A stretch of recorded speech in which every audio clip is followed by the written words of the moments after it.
UFC 301, Pantoja, Erceg. I still can't believe Erceg is fighting in the main event. But this is 2024, and in the UFC, Jim, anything is possible. Let's get into it. Thanks, everyone, for watching. Andy and Jim from WagerTalk.com. Start with Alessandro Costa and Kevin Borjas. You got the, listen, hard to knock out a Mexican fighter. We've seen that before. I think Costa's going to give him a hell of a run for it in the hype crowd. How do you see Costa and Borjas going down? Close fight. Very, very close fight. This might be one of the closest fights on the entire card, to be honest with you. On paper.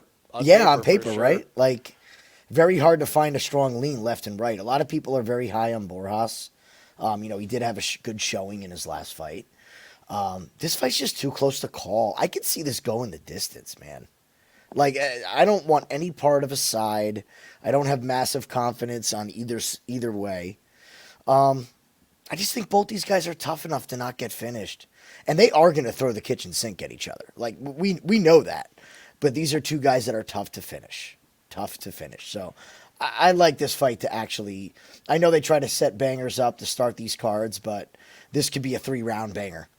And just hitting the scorecards. I agree. I'm excited to watch this one. Costa's record... All right, so he's fought Steve Erceg, who's fighting in the main event on this card. Albazi, who probably could be fighting in a main event very soon. And Jimmy Flick. Talk about the opposite ends of the spectrum here. I thought he put on a pretty good performance against Erceg. Just a little bit outclassed, but he certainly had his moments. I'm taking Costa in this one. Borjas didn't seem totally UFC dialed in against Josh Van. There were definite holes in his game. He was constantly being pushed back. Defense was not quite there. I think he leaves himself open to too many kind of big events, which will sway the judges. And I think Costa's just a little bit more polished. I think Borjas is going to have a pretty nice UFC career. I thought his fight against Van was okay, but Van kind of showed a little bit of a higher level. I agree. 3-round banger that's a great way to describe it. I like that phrase, a 3-round banger, where not sure if anyone's going to get the finish, but they're going to bang. They're going to go. They're going to look like somebody got finished. Cardio's going to be good. Yeah, this is a fun one. I actually think maybe sit back and just enjoy this one. It's a great fight to start the card. There's not going to be a dull moment in this one. So I think both of our opinions are probably you stay away from this one. For purpose of the video, I'll take a small lean on Costa, but it's certainly nothing that I'm betting with. Ismael Bonfim, Vinc Pichel. It's amazing. You look at Pichel and you're like, 14-3. What is he, a 26-year-old prospect? Nope, 41. He just doesn't fight that often. His last fight is Mark Madsen. If this wasn't in Brazil, I would say Pichel might be live if he doesn't get finished early, because I don't trust the cardio of Bonfim in the slightest. Bonfim is going to be kill or be killed in the first round, and then I don't know what to expect rounds 2 and 3. Problem is Pichel's didn't look good against Mark Madsen. His cardio went away. That being said, Mark Madsen is so different from Bonfim, and when you look at Vinc Pichel's losses, they're all against these wrestler guys. He kind of does well against these big explosive ones. Is there a world in which Bonfim doesn't win against Pichel? There is. There's 100% a world. There's a couple parallel universes where Pichel wins this fight. Look, at weigh-ins, Pichel's got a really good size advantage on him. Didn't expect that. Really didn't. I think that sways my decision in this fight a lot. There is a play on this fight I am interested in, though, and that is the under 2.5. I'm wondering if these Bonfim boys are under fighters, meaning that they lend themselves to the under. Now, I don't want any part of a 1.5, not in a fight like this. If Bonfim's cardio goes away at the end of the first, I could most certainly see Pichel getting a takedown and getting in mount, and Bonfim just gassing out and giving up his neck or just giving up. You know, I don't want to say he's a quitter, because I don't think any of these fighters, a few fighters are quitters, but he's not a quitter. But he just might not have the gas and the firepower to make it out of round 2. So I think the under 2.5 at plus 100 is a very intriguing bet for this fight. So, again, early fights like this, big variance, don't want to play a side. Pichel could get this done, though. There's no big surprise here that Pichel could get this done. Plus, Pichel being 40 years old, having all these canceled bouts. This fight was already canceled once before because Bonfim missed weight. So there's a lot. These guys have been training for each other for a long time. I think all the cracks in the armor have been found on both sides. And I think somebody gets caught here. Listen, Bonfim is going to get hyped up in the early part with the crowd going ballistic. Like he's going to be all in on that one. So, yeah, I can see it. I also like calling him Pichel because someone got really worked up in his last fight in the comment section of this video. So, just poking the bear. Guess what? I'm going to keep calling him Pichel. Vince Pichel. I listen. The under 2.5 is good because it is all about Bonfim. Could get to finish early, and if he does it, and that gas goes out. Watch out! So trouble. I would just be terrified to put Bonfim as a parlay piece because it's so juiced. It's like -600. If you put him as your parlay piece, I think you're asking for trouble on that one. Barbosa, Ernesta, Kareckaite. She was in one of my favorite fights on Contender Series, even though we lost a bet on that fight. Carly Judas, if you have not watched that fight, listen, it was one of the best Contender Series fights of the entire season. And it was so good that Dana White gave both of them contracts, hundreds of strikes. And if you followed us and you follow Contender Series, you were watching it live with us, one of the big knocks on her was that she was low volume coming into this fight. Not in that fight. She threw everything, and her opponent threw everything, and it was an amazing fight. She's gonna be much taller. She's gonna have a big reach. And this is kind of one of those strikers, kind of grapplers, like where Barbosa has the advantage on the ground. I don't know. After watching her on Contender Series, I want to say, man, she looked amazing. That cardio was amazing. The volume was amazing. But then it's like, are we really going to take a Contender Series against a Contender Series? Like, I don't know. Who do you side with this one? I think I'm partial to Ernesta, but I'm going to not let myself bet it because I'm so partial to how amazing that fight was. I don't think I can see this fight with a clear head. Who do you like? I'm rooting for Ernesta in this. I am. She won us over. Yeah, she really came out and did what you're supposed to do on Contender Series. Is no matter what kind of fighter you are, you go after it. From bell to bell, you just go after it. You leave it all out there. And that's what gets you in the door. Her foot's in the door now. Here we go. We got 2 Contender Series fighters here. Both of these women can excel in their world. So this, to me, is where you cannot pick a side. You cannot put your money on a side. You can't lay 238 on Barbosa, first of all. If you're betting a side either way, you got to take Ernesta at plus money. I do think that either of these women could finish in their realm. This could be a real sneaky fight, doesn't go. Women's fight early on the card, nobody's paying attention to it.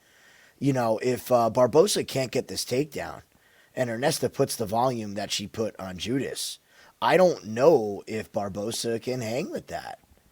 Not a lot of women could have. I mean, again, going back to that fight, that was pretty special.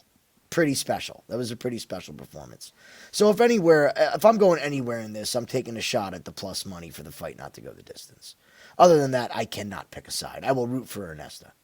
Yeah, I won't have money on this one just because I don't want to bet on one where I clearly am rooting like emotionally for Ernesta, even though I lost a bet on her. So, yeah, the under is sneaky. This is a card that could be a lot of unders.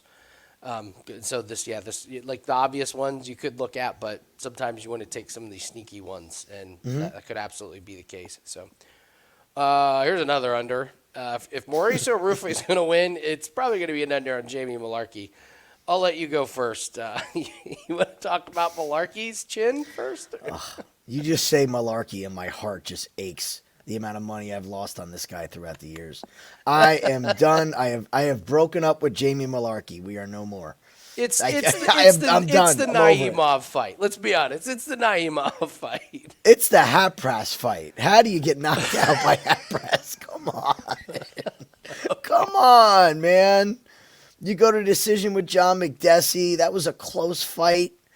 Like, McDessie held his own. It just, I have the same thing everybody said all week. Mullarkey's chin. But, like, the chin is one thing. What's even worse is his IQ. He gets That's a bad combo, Jim. It's a horrible combo. He just rushes in so recklessly, and that's how he gets clipped. And he doesn't make the correction. Even in his wins, he does it. He gets wobbled in his wins. He shows damage horrible. You touch his face 3 times, and it looks like he's been through a car crash. So, judges influence damage with point. You got to go Ruffy here, okay? You got to go Ruffy, and you got to, I mean, I don't mind anybody taking the shot on Ruffy by finish.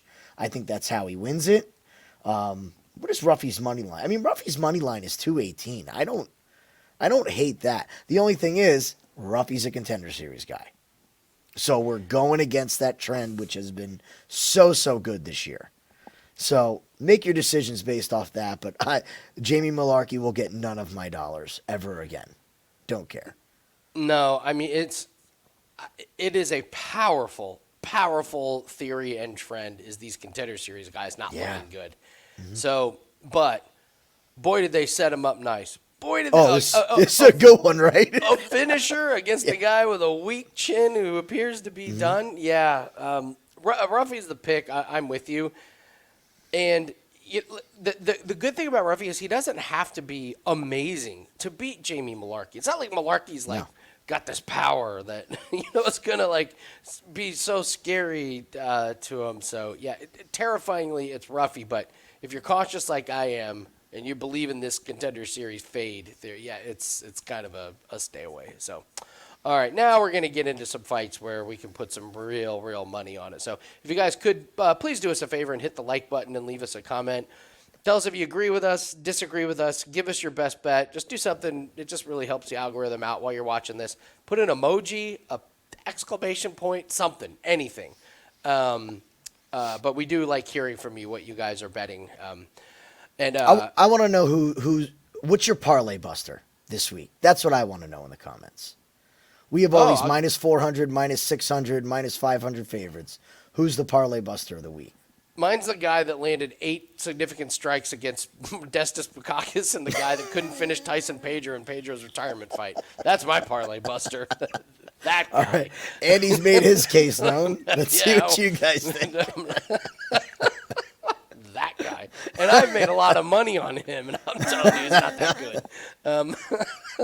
So, yeah, leave us something in the comment section. And I really appreciate the comment someone made last week about that we talk about over-unders, and hardly anybody else does. So we're going to continue to do that. And I got to be honest, that's been a very, very good source of wins. It's I feel like it's kind of an untapped resource in the UFC betting field. So I want to keep pounding that and take some overs and unders. So, all right, Joaquim Silva and Drakkar Klose.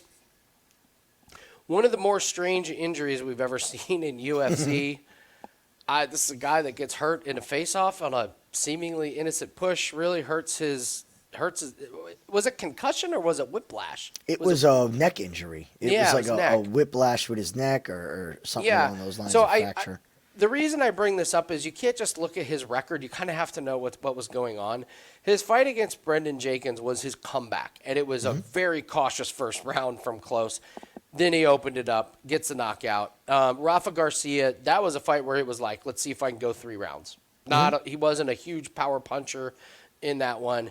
I was so excited for this Joe Selecki fight. I wanted to see and then Selecki kind of, gets him in the wrestling game, which is where Selecki wants to be.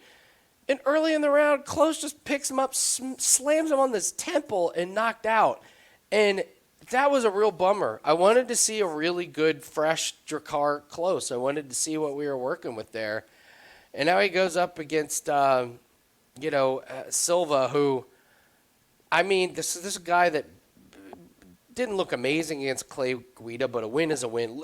How do you go from fighting Jesse Ronson to Arman Sarukian to Clay Guida? What kind of what kind of what kind Don't of forget there's a Ricky Glenn in there somewhere. Yeah, There's also a Ricky Glenn in there. Who's this guy's manager? No. We're gonna go from Jesse Ronson. That was the post steroids Jesse Ronson too. So, I will tell you, I don't have a great read on Silva. You kind of have to make up your mind. Do you believe in Drakkar Klose or do you not? I believe in Drakkar Klose. I think he wins this one. I think he takes care of Silva. I think he's pretty close to being 100%. And if he is 100%, he's better than Joaquim Silva, who that last fight against Clay Guida, man, there was Wasn't great, man. It was Wasn't not. great. Yeah, it wasn't a great look. And if he comes out with that kind of energy and that kind of trepidation, Klose is going to run him over. So I'm gonna roll the dice and say Klose is 100%, and I'm going to take him to win. What do you think? I've been going back and forth on how this fight ends like all week. Like initially I thought it was going to be an under, and then I was thinking, okay, maybe it'll go the distance. It's, okay, they could, and I just can't land on one. I just can't. I'm not a believer in Silva. I think he's very rudimentary. I don't think there's anything special about his game. His striking is extremely loopy and wild. It's not creative. It's basic. Same thing with Drakkar Klose. I would classify Drakkar Klose as a stiff striker. He stands stiff. He throws stiff. So I'm not a fan of either guy's game, really. I mean, it's been effective for both of them in their careers, but it's not the style of striking that I put a lot of stock in. I still can't land anywhere on a total. This fight is going to be an absolute complete pass for me. I would lean Drakkar Klose, just because of kind of the thoughts that you said there. Like, he's back. He went 3 rounds. I think he can push now. He's ready to rock. These two did get in each other's face. They had to be separated at face-offs. I think that lends to a little bit more fireworks. The Brazilian crowd is going to have Silva pumped, and I think Klose will have no problem meeting him in the center. So this should be a fun fight. I don't think it's going to be a bad one, but I can't get anywhere bet-wise on absolutely anything in this fight. There's better spots. Brener and Orolbai. We saw Orolbai make his UFC debut. It's kind of a funny one against Medic. Medic's preparing for a pure striker, and then they give him a guy who's really good on the ground, and Medic gets beat. Who do you like in this one? I'm pretty surprised at the price on Brener, I'll be honest. I think he's a live dog. What's your take? I think Brener is one of the most popular underdogs on the week. Everybody loves Brener at plus money. We had a fight last week. Everybody loved it plus money. I forget if it came through or not, the dog of the week. Let me look it up here real quick and see. Yeah, I like Brenner's, style. He'll go for it. He'll fight for your money. Like we always say, these are things that we want. Don't know what we're getting with Orolbai. I really don't. I feel like this is a fighter we know nothing about. And I don't think we could put a lot of stock in that previous win because it was short notice against a guy who was preparing for the polar opposite style. This is, I believe, is this down a weight for him? I think his last fight was welterweight, right? Okay. This is down a weight for him. Now, he made weight fine. Elvis Brener, there's a video going around of him making weight, and man, he was going through hell. Made weight, looked fine at ceremonial face-offs, but it wasn't a good look. Now, why that was strategically released, I don't know. You always have to wonder about these things when all of a sudden on social media these videos pop up. Is there a reason? I don't know about that. I guess I would not mind taking the dog shot on Brener. What scares me about it is I feel like it's everybody's underdog shot this week. And he's still a dog. How come the line hasn't moved the other way? Yeah, listen, I'm with you. I get what you're saying. He won me over in that Guram Kudaladze fight. Again, I was all over Guram in that one, and Guram had a chance to finish him, and he just didn't get him out of there. And Brener just showed insane toughness and strength. That's kind of what that's what I loved about that. Was it not only did he win, he finished him. In the third, this is a guy that has held his own on the ground. He's had quite a few stuffs on the takedown, and I don't know, man. How much can you take away from Orolbai's win over Medic? How much do we I take don't. away? I don't even want to look at it. Like, I don't think you can take anything away from it. Yeah. Like, he came in and did what he had to do. Yeah. But that's a perfect situation for him. Yeah. I went back and watched some of Orolbai's LFA, and I gotta be honest. I think he's good. I don't really see it. This is a fight not to go the distance or an under 2.5. But I think someone's going to sleep. I don't. See That's a whole good lot. look. That's a good look. Yeah, I don't. like I don't. that. I don't see this one going the distance. I think Brener's going to be pumped. Orolbai has power. He didn't need to show it against Medic. That's the thing. His game plan was very simple: taking this thing to the ground and working this guy over. And you know what's amazing about this, Jim? Under 2.5 is plus 125. Plus 125 on a Brener fight. Oh, sign me up. We've for it. already seen that in round 3, Brener will. If Brener is down 2 rounds, he will not lay there in round 3 and accept defeat. He will go out on his shield. Yeah. He'll do everything he can to get this fight finished. He doesn't give up on himself. If Orolbai goes for some takedowns early and gets stuffed, this is staying on the feet, and then you get power versus power. You just brought up a great point. This could be a really good live bet spot. No, I didn't even think of that till you just said that. Is that, if you see Orolbai can't get these takedowns, I think you jump on Brener while he's still plus money. Yeah, I like the under 2.5 at plus money on this one. I absolutely love that one. So, Karolina, Kowalkiewicz, and Iasmin, Lucindo. You got we'll say experience versus youth in this one. But just money's pouring in on Lucindo. I wanted to take Kowalkiewicz, kind of like what I saw in her last fight, and then I realized she's 38. I was like, I can't. You siding with Lucindo on this one, I'm guessing? Yeah. Yeah. I have to. I mean, I think the comeback story of Karolina ends this weekend. Just law of averages. Is Karolina Kowalkiewicz going to win 6 fights in a row to close her career?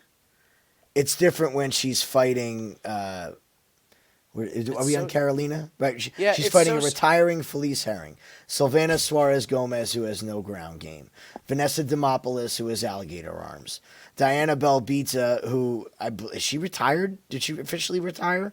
Karolina she's in. She's out. She's in. She's out. Yeah, 15-9. Remember she fought Molly McCann and that's right. Lost That's by right. submission armbar to Molly McCann. Not a was great talking look. about how she didn't want to take a fight in her hometown. She didn't have to. So it's really been very spoon-fed for Karolina here. I don't think Karolina's been hit in recent years by anyone like Lucindo. Lucindo is going to throw with power. And I really wonder if this is the time where we see the old Karolina that couldn't take the damage for 3 rounds. So again, sneaky under on the women's fight. Maybe not go the distance. Maybe Karolina just gets too beat up in the 3rd and's got nothing left. We've seen Lucindo not tire. I mean, I've liked everything I've seen from Lucindo, and we've had her pegged from Contender Series. We've watched the score from the beginning. She's great, man. She's great. I think she's the future of this division.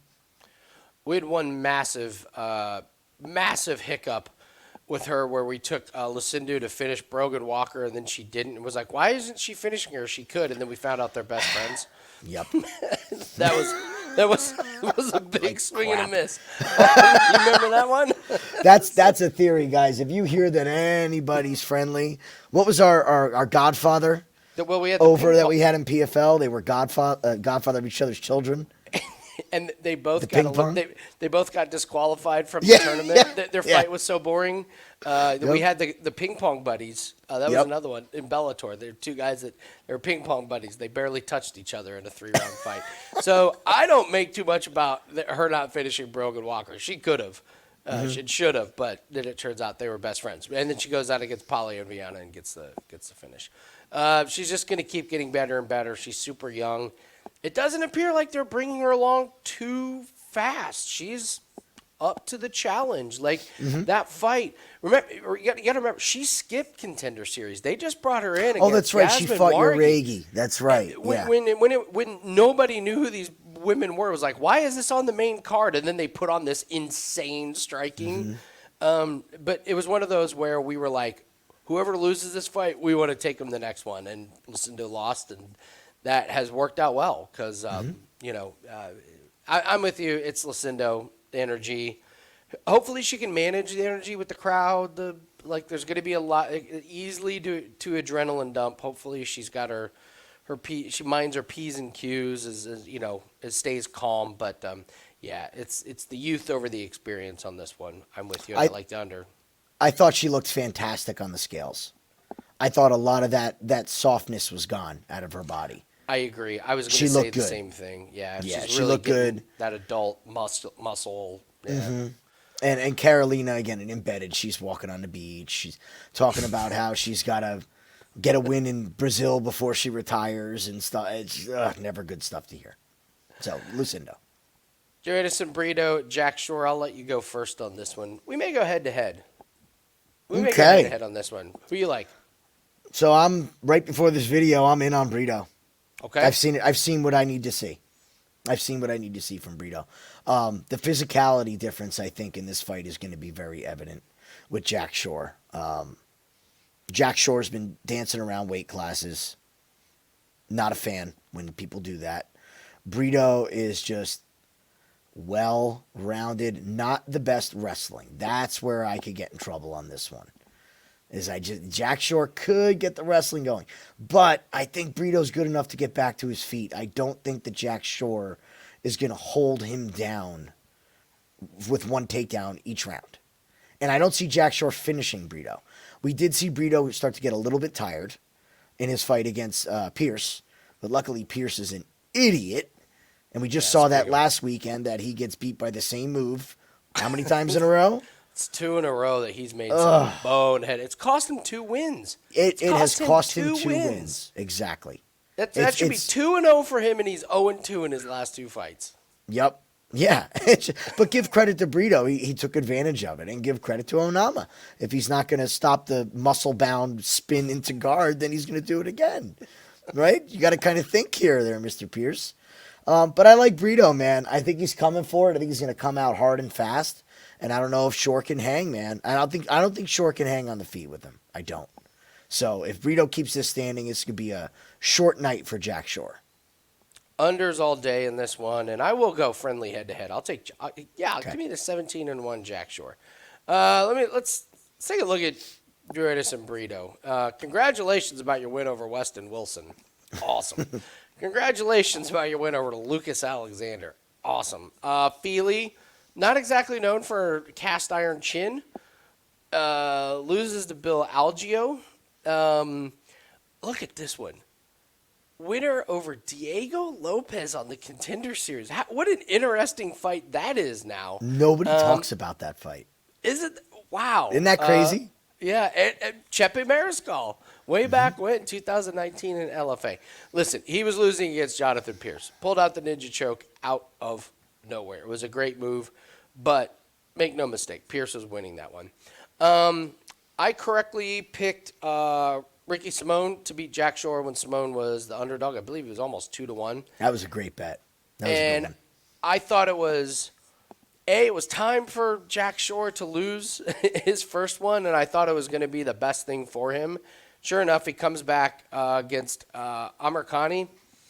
I do not trust the cardio of Joanderson Brito. When I'm betting on Jack Shore in this, I am going to be terrified in the first round. As in, I don't want to watch the first round because Brito's going to be at his best. He's going to have the most power, but his energy just drops big time. All I need is Jack Shore to survive the first round. He can even lose the first round, and I still think I'm in really good shape because rounds 2 and 3, it's Jack Shore on the cardio. I don't think Brito's great with the wrestling, as you said. I don't know if he has get-up game against Jack Shore. He certainly didn't show much against Pierce in that. I think Brito's record is a little bit inflated about over some guys whose weaknesses Jack Shore does not have. So I don't think Jack Shore's weaknesses are things that Brito can take advantage. I like Shore. Like you and me, friendly will go head-to-head, but this is an under. If Brito gets tired, Jack Shore will finish him on the ground. Agreed. But if Brito wins, it could absolutely be a round 1 finish. So I really like the unders this fight not to go the distance because if it does get to round 3, Brito's going to be huffing and puffing, and I think Jack Shore's got him covered. And Jack Shore goes for a second. And, man, if you're in Brazil and you see a Brazilian fighter exhausted, you are going to go for the kill shot. You're not going to want to take it to the judges. Not in the slightest. Yeah, you're not going to. Good point. Like you this gotta corner. Know. Yeah. No. Do not give know. the judges any reason to give it to the Brazilian fighter. So, unders for me on this one. Paul Craig and Caio Borralho. I would say in all of the fighters, there's 2 fighters that, and they're both on this card that I have been right on for years, and it's amazing that they're both on this card. But Borralho, I have been on him since 2021 on Aaron Jeffrey. I predicted that one. I predicted Jesse Murray. I predict all these. I've been like dead on. I have as good a read on this man as anybody. And let's start talking it out why I think this is my most confident play on the card, that Borralho is going to win over Paul Craig. I think he's going to win by finish. I think he can do whatever he wants to Paul Craig. You want to start with Borralho or Paul Craig? Who should we talk about? Paul Craig. Start with Paul. All right, let's start with Paul Craig. Do you want to talk about his lack of wrestling or his lack of striking? I'll start with his lack of striking. You can start with that. His striking isn't there. That's not that big of a hot take. Not only is it not there in terms of he's not going to knock you out, it's not enough to even scare you from if you want to rush in. Mm-hmm. Like if you want to rush in and you're like, what's the worst thing that happens is Paul Craig hits me really hard, you're probably not even going to be affected by it that much. So his striking isn't going to scare Borralho in the slightest. He just lost to Brendan Allen, where Brendan Allen won the wrestling, won the striking. Andre Muniz is just an absolute fraud, and this win, when you go back and look at it now, you know kind of a little bit more about Andre Muniz, about how bad that this win really is, and then you go look. Yeah, he gets knocked out by Walker. Ozdemir just looked terrible. Ozdemir just did what he should, was just stay on the feet. Yeah. Paul Craig tried to get him to come down. Well, whatever. Krylov pulled a triangle choke out of absolutely nowhere. Jamal Hill pulled a dislocated arm out of absolutely nowhere. But he wasn't winning these fights. That's the thing. No. And Paul Craig is never winning a fight. Ever. Show me a round one that Paul Craig has won where he hasn't gotten a finish. It's a good point. So I don't see where Paul Craig's wrestling is going to scare Borralho in the slightest. I don't even see where the submission game is going to scare Borralho in the slightest. Like, what are you going to get him in a triangle? You're not getting Caio Borralho in a triangle. An armbar, you're not getting Borralho in an armbar. He's not going to put his arm in harm's way. A leg lock, have fun with that. Trying to get Caio Borralho in a leg lock when Borralho will turn around and punch his face through the mat. So I think his wrestling's terrible. I think his striking's terrible. I think he's in really, really big trouble in this one. What's your take on Paul Craig? I agree. Paul Craig's offensive submission game, his guard is probably the most dangerous guard in the UFC. Like, if you're in Paul Craig's guard, you're in trouble. So that Brendan Allen fight, if you'll see, it's a round 3 finish. Okay, that fight should have never got out of round 1. Brendan Allen did what Brendan Allen does, and engaged Paul Craig in the type of MMA fight that Paul Craig needs to have. I don't know, out of cockiness, stupidity, or just trying to prove a point, but that fight had no business going into round 3. We watched that one, and we were screaming at the TV that Brendan Allen he's playing the game he shouldn't be playing. Caio Borralho will not play the game that Paul Craig needs him to play. All of Paul Craig's submission game comes from a very high guard. So when he's in guard, his legs are very high up on the shoulders. And what fighters make a mistake, and Caio Borralho said this, he said, where people make the mistake with Paul Craig is they try to get away from him. The way to beat Paul Craig grappling is to smother him, push forward, push through the guard. If you try to pull out of the guard, that's when he can lock up these triangles and these arm bars and these kimuras to sweeps and all these other movements. Borrallo's not dumb. He's a fighting nerds for a reason. He came up with the name. I think he knows exactly how he's going to win this fight. I think he knocks him out on the feet. I just don't see. I don't see Paul Craig's offensive submission game is good for people who are uneducated. This isn't who he's fighting. So, what's your take on Borrallo? Well, the take on Borrallo is that you and I love the fighting nerds because you and I have often said we would be the best cornermen in the UFC because these cornermen have no idea about strategy. They don't game plan. And Kyle, they're terrible. Kyle Borrallo is like the Andy Reid or the Bill Belichick. Mm-hmm. He's smart. The fighting nerds always go into a fight with a plan, and it's a smart plan, and all their fighters stick to it. And you see them waxing people as favorites, and you see them upsetting people as underdogs. Why? Because they know exactly what the weakness of their opponent is, and they don't deviate from the plan. Mm-hmm. And Kyle Borrallo is the brains behind the operation, and that is what we've seen in his fight. So he comes.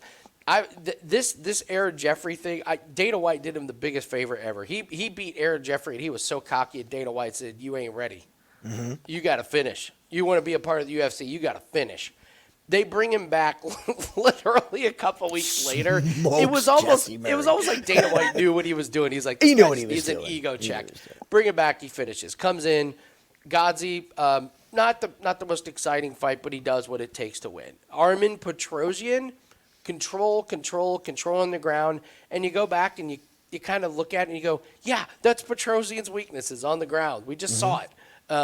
Like, why stand and bang with him? Muradov, exact same thing. We called the knockout, or we called the finish against Kaseychuk because we knew Kaseychuk sucks on the ground. You knew that's where Kyle would go. The Abus Magomedov, listen, Abus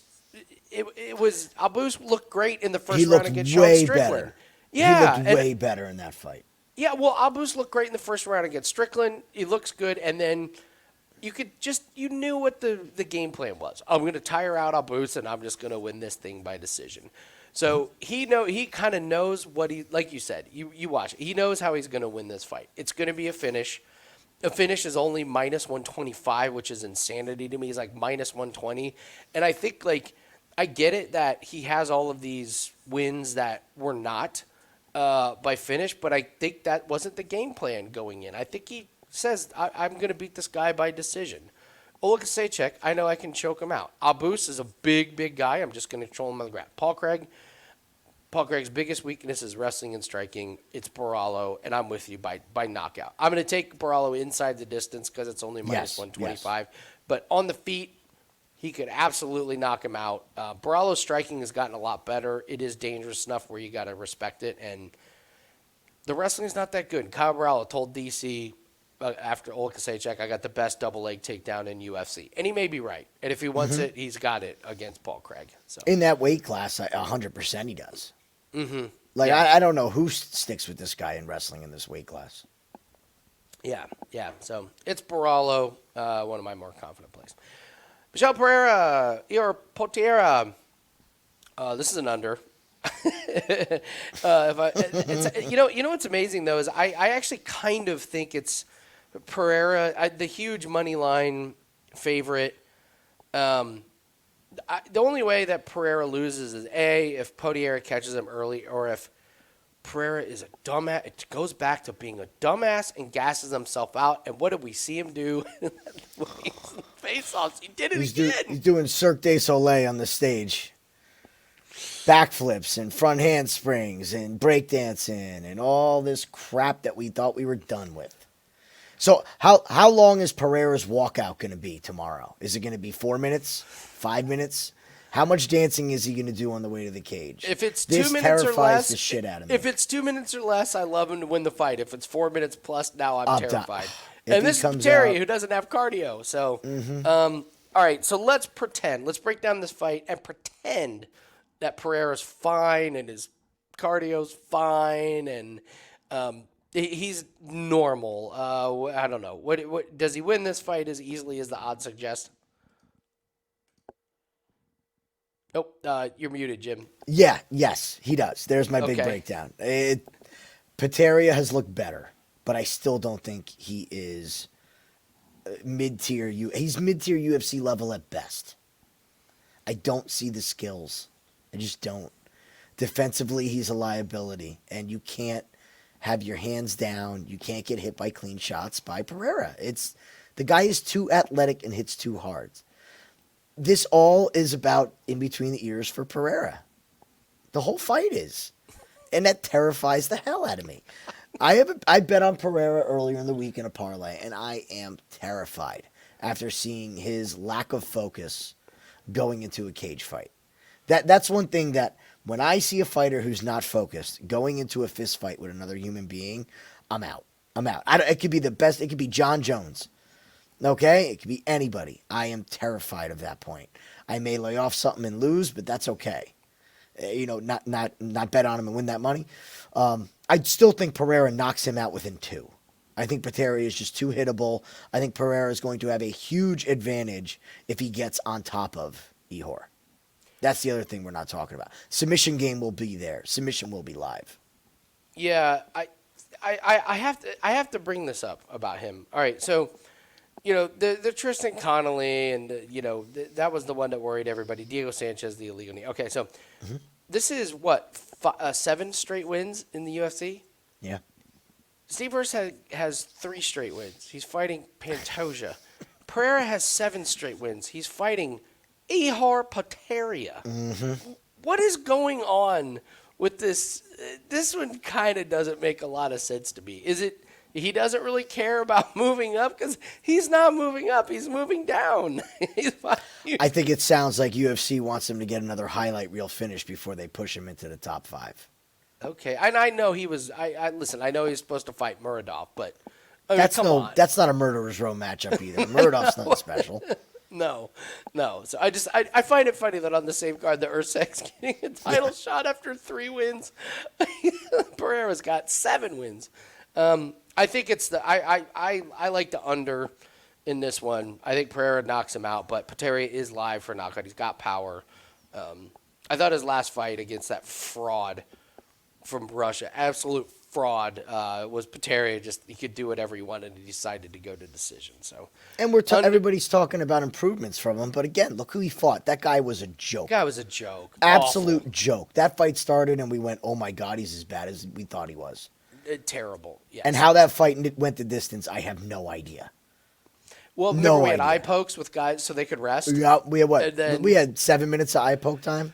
Yeah, absolutely. So, guys, once again, if you could hit the like button, leave me a comment below. Tell Jim and I who you like. If you disagree, agree, and remember, if you really want to give us some smoke, make it known that you're really pissed off in thing. But if you're just joking and having fun, let us know in some parentheses. That way we know how to properly respond to you. We want to make sure we get the tone of your comment right.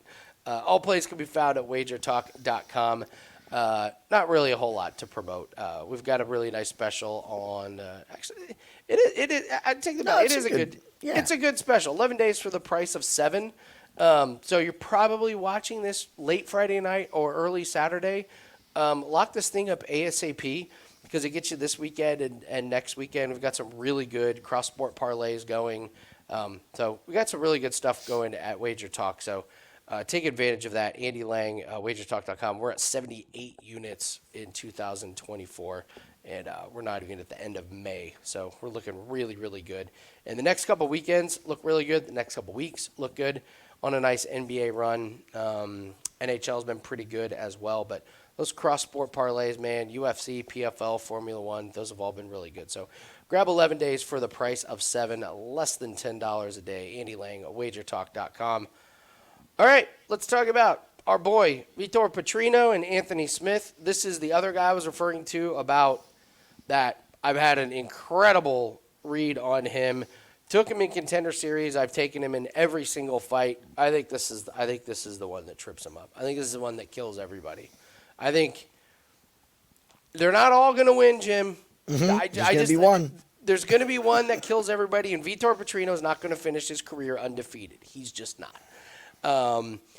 Did Anthony Smith look Pretty bad against Roundtree. Yes. Was this a weird win against Ryan Spann? Absolutely. Did he look bad against Johnny Walker? Absolutely. Did he look bad against Eklive? He had a little issue with an ankle, you know. Little fracture. Little fracture there. Did he look flabby as hell? Yes. At weigh-ins and face-off. Did he look like he's been working out? Absolutely not. Is he looking forward to the rest of his career as an announcer? Absolutely. Are there any signs that you could point to for that say he should win this fight? No. Is Petrino a Brazilian fighting in Brazil? Yes. Is he a chiseled sculpture? Yes. Guess what? I think he loses this one. And it's all because of his lack of volume. I don't get it I do not get it the last couple fights. This Tyson Pedro, man, that fight was a red flag if I've ever seen it. We bet on him, and Pedro looked so disinterested and promptly retired. And Petrino, it was a unanimous decision, but talk about not dominating. Against Modestas Bukakas, he lands 8 strikes, and that gets it to round 2. He just doesn't throw enough, man. I don't know how he loses it, but I just know you cannot get away with this low volume. Maybe he gets away with it one more time. I think this is the one that kills everybody. What do you think? If it was anybody other than Anthony Smith, I'd be right there with you waving the flag. But it's Anthony Smith. I can't. He's the most delusional man in MMA.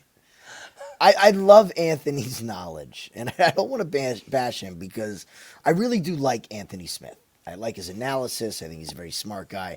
I think he's proven himself through his whole career. He's done things the right way, the whole 9. But, God, why is he still fighting? Just why? Why? He's got a young daughter at home. Does he need to be taking this abuse? Does he need to be getting rocked by Khalil Roundtree like he did in his last fight? I mean, that's why he's fighting Petrino. He's not going to get rocked. I think he's getting rocked, buddy. I think he's getting rocked. Here's the problem I have with Smith. Smith is extremely live to win this fight in the first round. What we've seen from Anthony over the course of his past couple fights, the second that he gets hit with something substantial, his game plan and his will and his whole mindset change. And that's something that happens when you become an older fighter. I forget who spoke about this. It was one of the greats. They were saying how when you're older, you almost hang your badge on being able to survive. It's not about winning. It's about surviving and not getting embarrassed and not getting knocked out, but still being able to, what's the special word they use? Compete. All these older fighters use the word compete. I can still compete. I can still compete.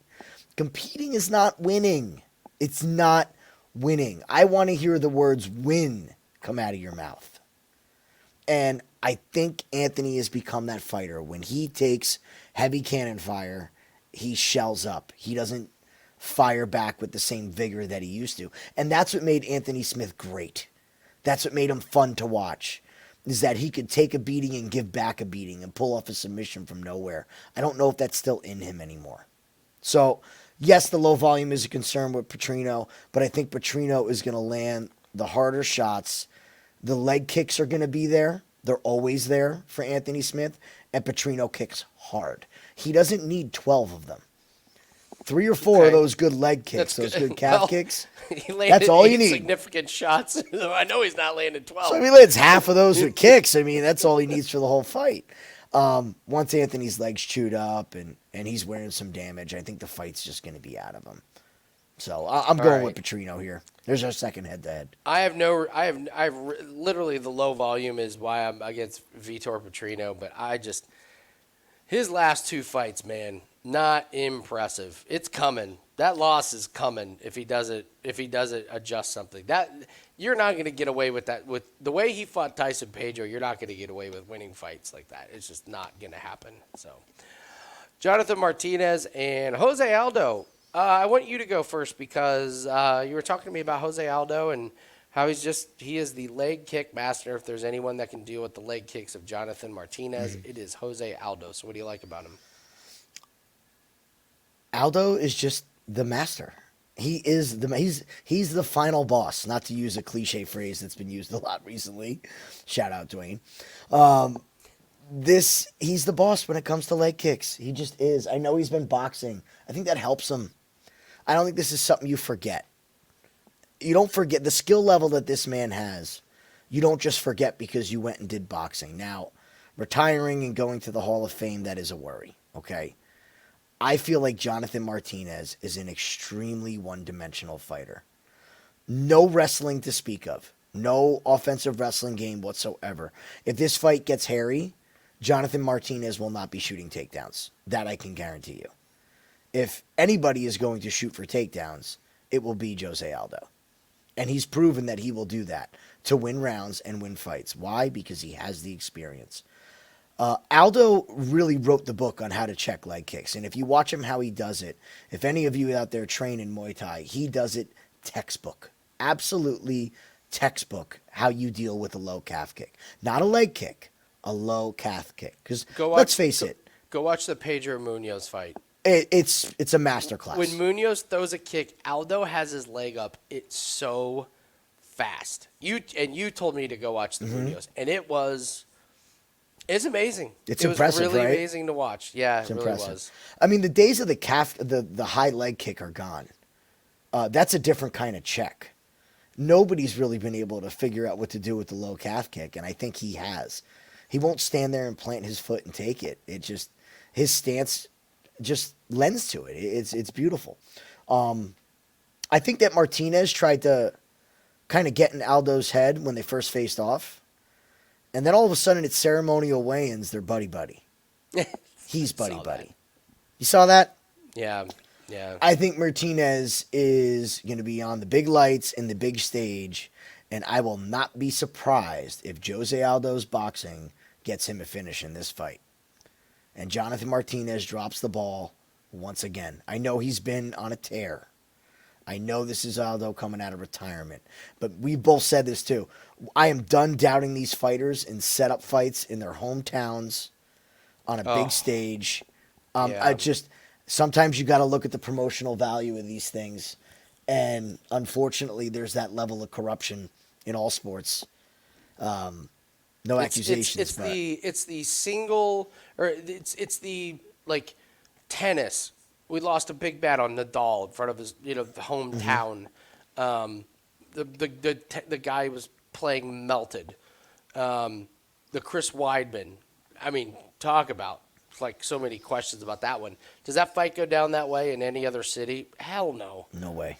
So yeah, you're betting against you would have lay your money on Jonathan Martinez against Aldo in Brazil. Have fun with that. If you're betting on Martinez, you better hope it finishes. He has to hope it finishes. There is no such thing as a questionable round. If you're Martinez, you better win that round convincingly. So we've even seen it in F1 with Yuki Tsunoda, where all of a sudden Yuki Tsunoda's car is a rocket ship when they're in Japan. Yeah. So I mean, yeah, I'm rooting for Aldo. This is a non-bet for me so far. The plus money on Aldo is staring me in the face. We'll see. The plus 3.5 on Aldo, I think, is a very interesting. That's a good one. If you have a because book that there's has no spreads. He's not getting 3-0'd by Martinez. One of those judges will have him winning the fight, even if it's clearly Martinez. Yeah. All right, guys. So we're gonna break down the main event. Before we get to that, real quick, we got to talk about Gomes. Let's talk about Gomes. All right, so let's just kind of walk through the weirdness and how. Okay, we'll just start. You liked the plus 3.5 on Gomes earlier. Loved it. in the week. Walk us through why. I just thought that Gomes is going to frustrate everybody that he fights. He's going to fight in that French style, which is infuriating. That Cyrilgan, just infuriating, just boring snooze fest of a fight. Yet they win every round. Like, how many times have you seen it be boring and it's 30-27? And I'm very familiar with the French kickboxing style. We see a lot of them. PFL Europe has showcased that very much this past season. A lot of French fighters over there. Yeah. So it's been interesting to watch, and it plays out the same way every time. Then they had a little stare down. Gomes had a huge size advantage. Gene Silva, knockout artist, needs to finish. Just screams like, a split decision win for William Gomes. And then I sent Andy a text saying, hey, FYI, I'm betting Gomes. And what do you tell me? Well, so they had this weird stare down in the hotel lobby. And Silva was like staring at Gomes, and Gomes looked fine. He smiled, walked off. It was just kind of a know-nothing thing. Gomes looked great. Looked fine. Then we see Gomes miss weight by a couple pounds while wearing clothes. Has to be carried off. Looks like death. Underweight. Yeah. Yeah, underweight. When I say miss weight, I don't mean like he was overweight. I mean like he was wearing clothes and came in like a couple pounds under, which we never see. Looked terrible. So this is a little bit before. So I will tell the story. I used to work at a really high-end hotel with professional athletes that stayed there damn near every day. They were the super nicest people, and they are told you be extremely nice to the people that are handling your food. When you are staying in a different country or a different city, make sure that you're really nice to the people who are handling your food. I find it very hard to believe that William Gomes magically came up with some strange food poisoning out of nowhere when everybody else seemed to go fine. And Jim, I would like to pull up an article. This is from November. The article is November 5th, 2023. Armin Petrosian had to pull out a fight. Here's the headline. UFC fighter fell ill under mysterious circumstances last minute in Brazil. Shocker.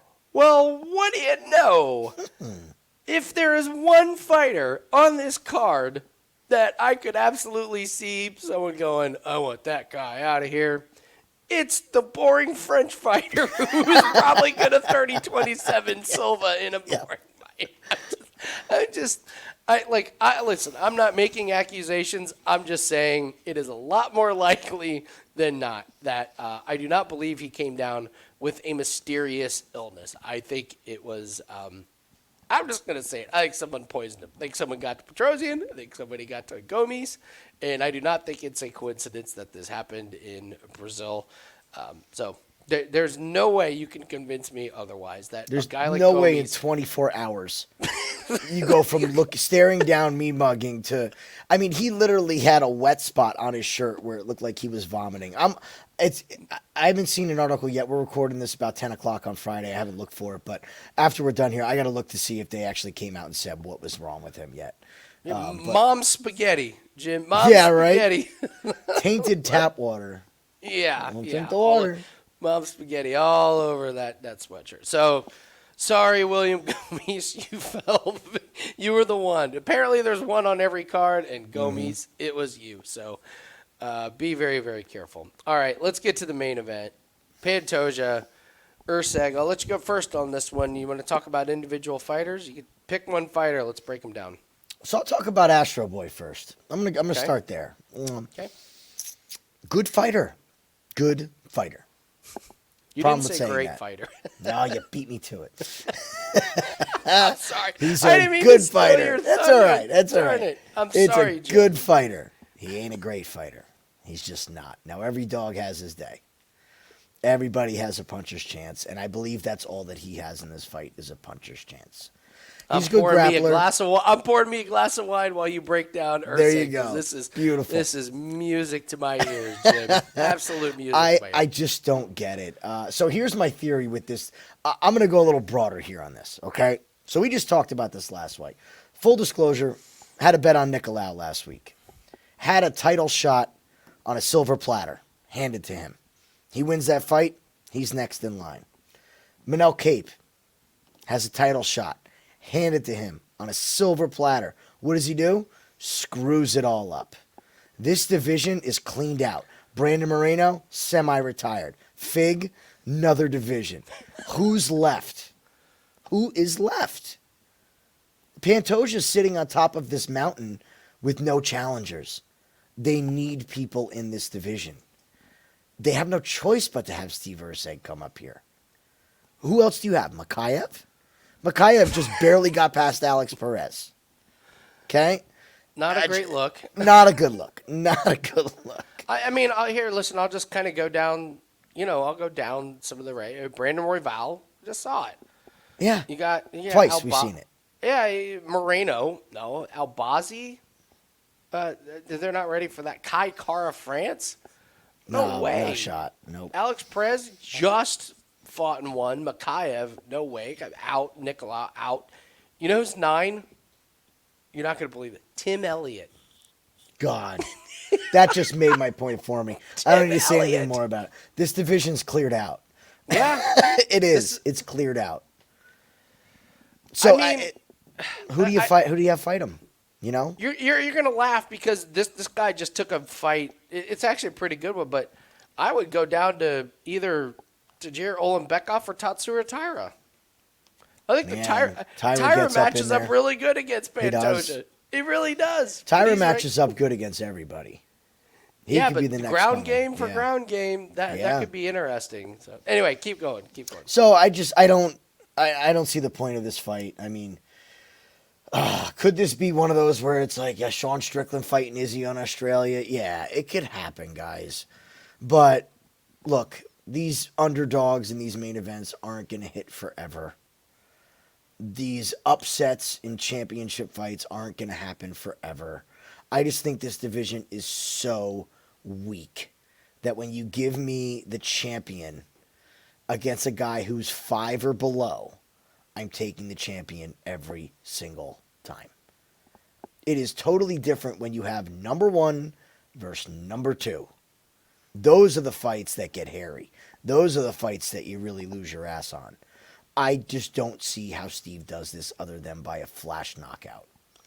And I don't think Pantoja's going to give him a shot. Yeah, I mean 2023 in June, remember he was coming in, we were like, I kind of like his skills. I think he could do well against Dvorak. Remember we were saying this, he comes from Eternal MMA, legit thing. So he catches Dvorak, who has been pretty disappointing. Let's be honest. Like Dvorak, I don't think has lived up to what his talent is. I think he's underachieved. But credit to Erceg, does what he's supposed to do, gets a win. Alessandro Costa, we like Costa, but on the early card where he's not fighting anybody good. I watched Costa take him down in the second round and hold him down there for a little bit. Costa's not exactly a wizard on the ground. I thought, exactly. I thought it was a pretty competitive fight. Erceg clearly won, but Costa took him to decision, gave him a nice little run for his money. And Matt Schnell, Erceg was bleeding from his face in that fight. Matt Schnell pieced him up on the feet before, gets chin checked. So it took Erceg 3 or 4 times of cracking Schnell's chin before he finally went out. Yeah, and that's not a good look. Yeah, so I'm not sold on Erceg at all. And we can talk about Pantoja. I mean, what do you want to say? I mean, guys beat Royval, Moreno, Perez, Royval, and Kopp. My favorite was the Alex Perez. It says rear naked choke. Basically, it was rip his head off. If he didn't tap you, I mean, the quickest back take I've ever seen in MMA. It was spectacular. It was pretty special. So, split against Moreno. That fight was awesome. And then, takes out Royval. Pantoja's striking isn't the greatest, but it doesn't need to be. I don't think he screws around on the feet in the slightest. I think he gets it down on the ground, and I'm sorry, Erceg, I don't think he's going to survive. I think Pantoja ends it on the ground at some point. I guess you could say, well, maybe the cardio. Erceg's cardio, we don't know what it's like in 5 rounds. I don't worry about Pantoja gassing himself early. I guess he possibly could if he almost has it, doesn't quite get it, but I just don't think that's a mistake Pantoja makes. But isn't that what Pantoja does too, though?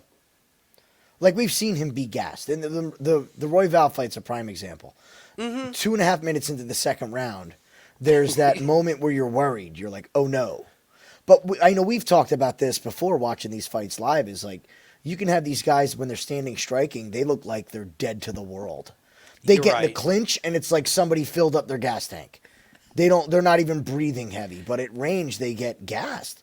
Pantoja almost wrestles to regain his cardio, if that's even possible. And he does a damn good job of it. Yeah. So, how do you feel about the total in this fight? I was curious to talk about this. I like the under because I don't think Erceg can hang with him on the ground. I think eventually Pantoja gets to the neck and submits him.